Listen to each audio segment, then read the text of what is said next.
কারোর ইন্টারভিউ লওয়া হয়নি, তা আজকে কোন দিকে ইন্টারভিউ লিখে যাবা? ওই চলো কোনো ব্যবসায়ী। তো ভাই অনেকদিন কারোর জেলে নিয়ে জানো হয় না, তো চলো একটা ব্যবসায়ীর আজকে ভেজাল ফাঁস করে নেই, তাই জেলে নিয়ে যাবো, আগে হদ্দ মারবো, চলো। এই বাসগুলো কি হবে বুঝতে যাচ্ছি না, বাস সব মরে যাচ্ছে। তো যদি কারো বাস দেখতে পেতাম তাহলে আর অল্প টাকায় বাস এই বাসগুলো দিয়ে দিতাম। ওরা কোথায় যাচ্ছে? দাঁড়া ভাই, দাঁড়া। সমস্যা নাই, আমার এই যে বস আছে এটা তোমারও ইন্টারভিউ নেবে, তো তুমি কি ইন্টারভিউ দেবে? হ্যাঁ দেবো। বসের এখন কি ডিসিশন? বস তুমি কি ওদের ইন্টারভিউ নেবে?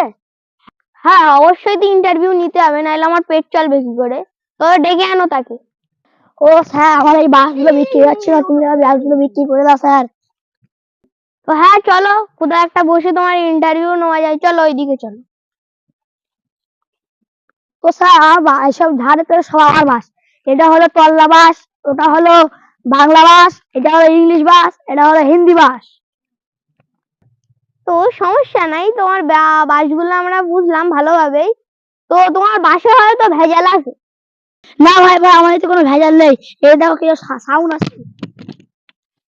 আমার মনে হয় তোমার বাসে ভেজাল আছে, যদি ভেজাল থাকতো না তাহলে হালকা আওয়াজ হতো, এটা তো খুব ভারী আওয়াজ। তুমি একটা আমার বাস খেয়ে আমাদের দেখাও।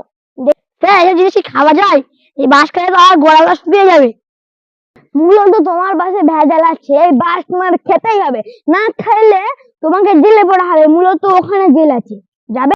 স্যার স্যার না, আমার ছাগলেও কিছু আসে। দেখো ছাগলটা কি হয়েছে, দেখা আসো তো।